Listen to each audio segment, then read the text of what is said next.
पिछले एपिसोड में आपने देखा कि ऐश अपने फोर्थ जिम बैटल के लिए बैटल कर रहा होता है टोबियास से, जहां पर फाइनल पोकेमॉन्स होते हैं मेगा रेक्वाजा और आर्सियस। यहां पर आर्सियस जीत जाता है, जिसके बाद ऐश को 4 जिम बैज मिल जाता है। इसके बाद ऐश और उसके फ्रेंड्स दूसरे वर्ल्ड से बाहर आते हैं और उनको देखने को मिलता है कि पूरे पोकेमॉन वर्ल्ड में डिस्ट्रक्शन हो चुका है उनके बैटल के चलते, जिसको आर्सियस ठीक कर देता है। फिर ऐश को एक मिस्टीरियस ट्रेनर मिलता है जो कि कैलोस से बिलोंग करता था। ये मास्टर 8 में भी रह चुका है, बट वो अपनी आइडेंटिटी रिवील नहीं करता। अब आगे वो मिस्टीरियस ट्रेनर वहां से चले जाता है। ऐश काफी गहरी सोच में पड़ जाता है कि वो मिस्टीरियस ट्रेनर कौन था। मिस्टी पूछती है कि तुम क्या सोच रहे हो। ऐश बोलता है कि नहीं कुछ नहीं। ब्रॉक बोलता है कि हमें टाइम वेस्ट नहीं करना चाहिए, हमें मास्टर चैंपियनशिप में जाने के लिए रास्ता ढूंढना चाहिए। इसके बाद ऐश और उसके फ्रेंड्स एक सिटी में आ जाते हैं जहाँ पर बोर्ड में लिखा होता है ग्लैमर सिटी। यहाँ पर एक स्टेडियम था। ऐश को लगता है कि उन्हें फाइनली पोकेमॉन मास्टर चैंपियनशिप वाला स्टेडियम मिल चुका है। सब अंदर जाते हैं और वहाँ पर एक बैटल चल रही होती है। ऐश बैठे हुए ऑडियंस में से एक से पूछता है कि क्या यहाँ पे पोकेमॉन मास्टर चैंपियनशिप चल रही है। वो कैरेक्टर बोलता है कि नहीं, यहाँ पर एक कंपटीशन चल रहा है जहाँ पर कुछ रैंडम ट्रेनर्स 1 वर्सेस 1 बैटल कर रहे हैं। यहाँ पर जो इस टूर्नामेंट को जीत जाएगा उसको 6 मिस्ट्री पोकेबॉल्स मिलेंगे और उनमें से कौन सा पोकेमॉन निकलेगा वो किसी को भी नहीं पता है, वो रैंडम होंगे। ऐश इस कंपटीशन में पार्टिसिपेट करने के लिए काफी एक्साइटेड हो जाता है, पर ब्रॉक बोलता है कि हमें पोकेमॉन मास्टर चैंपियनशिप का रास्ता ढूंढना चाहिए, यहाँ पर टाइम वेस्ट करके फायदा नहीं है। वो ट्रेनर बोलता है कि ये कंपटीशन ज्यादा देर नहीं चलने वाला है, ये कुछ ही टाइम में खत्म हो जाएगा।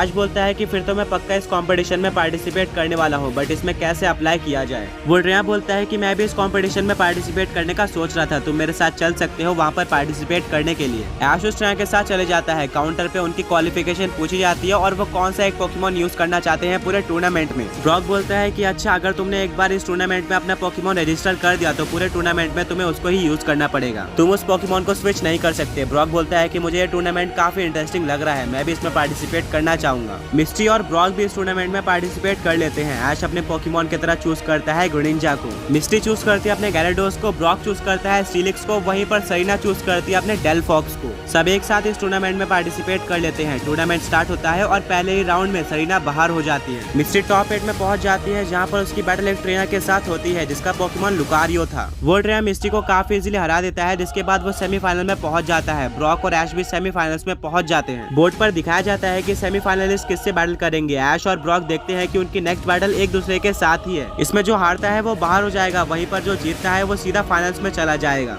ऐश और ब्रॉक एक दूसरे को गुड लक बोलते हैं और कुछ टाइम बाद ये बैटल स्टार्ट हो जाती है। ऐश चूज करता है अपने ग्रीनिंजा को। ग्रीनिंजा ने इस पूरे टूर्नामेंट में अभी तक कोई भी डैमेज नहीं लिया था। वहीं पर ब्रॉक भेजता है अपने स्टीलिक्स को। स्टीलिक्स की परफॉर्मेंस भी इस टूर्नामेंट में काफी अच्छी रही थी। कमेंटेटर बोलता है कि एक तरफ ग्रीनिंजा है जिसको अभी तक कोई भी पोकेमॉन डैमेज नहीं दे पाया है, वहीं पर दूसरी तरफ स्टीलिक्स है जो कि अपने मेगा एवोल्यूशन से सारे पोकेमॉन्स को हरा रहा है। बैटल स्टार्ट होती है। ब्रॉक अपने स्टीलिक्स को मेगा इवॉल्व कर देता है मेगा स्टीलिक्स में। वहीं पर ऐश के ग्रीनिंजा ने बॉन्ड एवोल्यूशन को मास्टर कर लिया था। अब वो बैटल के स्टार्ट में ही ऐश के ऑर्डर्स में बॉन्ड इवॉल्व हो सकता था, जिसके बाद वो बॉन्ड इवॉल्व हो जाता है। ग्रीनिंजा स्टार्ट करता है वाटर शुरिकेन के साथ जो कि स्टीलिक्स पर लग जाता है। फिर स्टीलिक्स यूज करता है स्मैक डाउन अटैक का। ग्रीनिंजा की स्पीड काफी ज्यादा थी जिसके चलते वो इस अटैक को डॉज कर लेता है। फिर वो यूज करता है डार्क पल्स का जो कि दोबारा से स्टीलिक्स पर लग जाता है। स्टीलिक्स यूज करता है जैरो बॉल अटैक का। ग्रीनिंजा इसको जंप करके डॉज करने की कोशिश करता है, बट उसको हवा में ही ये अटैक लग जाता है जिससे वो नीचे गिर जाता है। ये टूर्नामेंट का पहला अटैक था जो कि ग्रीनिंजा पे लगा था, पर इसका ज्यादा डैमेज नहीं होता है ग्रीनिंजा पर। ग्रीनिंजा दोबारा खड़े हो जाता है और वो यूज करता है एरियल एस अटैक का जिससे स्टीलिक्स पे काफी डैमेज पड़ता है। ब्रॉक अपने स्टीलिक्स को डिग अटैक यूज करने बोलता है जिससे वो जमीन के अंदर चले जाता है। ग्रीनिंजा को नहीं पता था कि वो कहां से आने वाला है। स्टीलिक्स ग्रीनिंजा के पीछे से आता है, पर तभी ग्रीनिंजा बिल्कुल तैयार था। वो उसके ऊपर वाटर पल्स अटैक कर देता है जिससे स्टीलिक्स जमीन पर गिर जाता है। ब्रॉक और मिस्टी ये देखकर शॉक हो जाते हैं, बट सरीना बताती है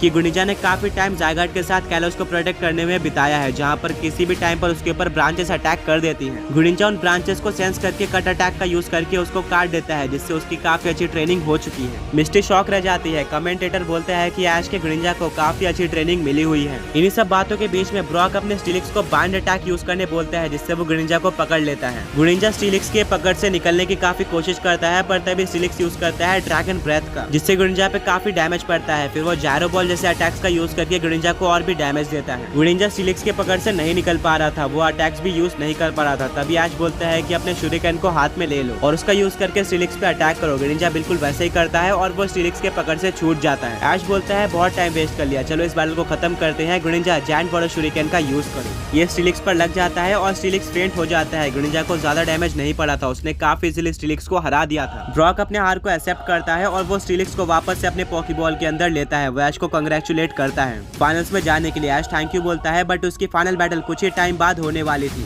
वो ग्रीनिंजा को वार्म अप कराने के लिए अपने चार्जार्ड को बाहर निकालता है। चार्जार्ड और ग्रीनिंजा बैटल करने लगते हैं। कुछ टाइम बाद ऐश अपने फाइनल बैटल के लिए स्टेडियम के अंदर वापस आता है और उसको पता चलता है कि उसकी बैटल उसी ट्रेनर के साथ है, जिससे मिस्टी काफी ज्यादा इजीली हार गई थी। ऐश अपने ग्रीनिंजा को बाहर निकालता है, वहीं पर वो ट्रेनर निकालता है अपने लुकारियो को। वो ट्रेनर अपने लुकारियो को मेगा इवॉल्व कर देता है मेगा लुकारियो में, वहीं पर ऐश अपने ग्रीनिंजा को बॉन्ड इवॉल्व कर देता है। बैटल स्टार्ट होती है। लुकारियो ग्रीनिंजा के स्पीड को बिल्कुल भी मैच नहीं कर पा रहा था। ग्रीनिंजा वाटर शूरिकेन का यूज करके लुकारियो को डैमेज देता है। लुकारियो यूज करता है ऑरा स्पीयर का, बट ग्रीनिंजा अपने शूरिकेन का यूज करके उस अटैक को रोक देता है। वो ट्रेनर अपने लुकारियो को क्लोज कॉम्बैट यूज करने बोलता है, पर तभी ग्रीनिंजा उसके पीछे चले जाता है और यूज करता है एरियलेस और वाटर शूरिकेन का कॉम्बिनेशन, जिसके चलते लुकारियो जमीन पर गिर जाता है और अपने बेस फॉर्म में आ जाता है। वो ट्रेनर ये देखकर शॉक रह जाता है कि ग्रीनिंजा ने सिर्फ 3 अटैक का यूज करके लुकारियो को हरा दिया था। ऐश ये फाइनल बैटल जीत चुका था, जिसके चलते कमेंटेटर ऐश को इस टूर्नामेंट के विनर की तरह अनाउंस कर देता है। ऐश की ग्रीनिंजा की पावर देखकर सारी ऑडियंस काफी शॉक हो जाती है। वो लुकारियो ट्रेनर ऐश के पास आता है और वो बोलता है कि मैं तुम्हें एक ट्रेड का ऑफर देना चाहूंगा। मेरे पास 3 पोकेमॉन है जो कि हैं लुकारियो, मैगमोटर और अलकाज़am। मैं इनके बदले तुम्हारा ग्रीनिंजा लेना चाहता हूँ, यानी कि 3 पोकेमॉन्स देकर 1 पोकेमॉन लेना चाहता हूँ। ऐश बोलता है कि मेरा ग्रीनिंजा इतना पावरफुल है कि वो एक साथ तुम्हारे तीनों ही पोकेमॉन्स को एक बैटल में हरा सकता है। मैं इसको बिल्कुल भी ट्रेड नहीं करने वाला। वो ट्रेनर काफी डिसअपॉइंटेड हो जाता है, बट वो ऐश के साथ दोस्ती कर लेता है। तभी वहाँ पर उस टूर्नामेंट के होस्ट आते हैं, जो कि ऐश को उसका प्राइस यानी कि 6 मिस्टीरियस पोकेबॉल्स देते हैं। मिस्टी, सरीना और ब्रॉक सब ऐश के पास आ जाते हैं और ऐश काफी एक्साइटेड होता है इन पोकेबॉल्स को खोलने के लिए। ऐश अपने सबसे पहले पोकेबॉल को फेंकता है, जिसमें से निकलता है प्योर फायर टाइप पोकेमॉन सिंड्रेस। ये काफी पावरफुल पोकेमॉन है, बट ऐश के टीम में से कहीं ज्यादा पावरफुल पोकेमॉन थे, जिसके चलते वो इसको पीसी में ट्रांसफर कर देता है। ऐश दूसरे पोकेबॉल को निकालता है, जिसमें से निकलता है रॉक और flying type fossil Pokemon Aerodactyl.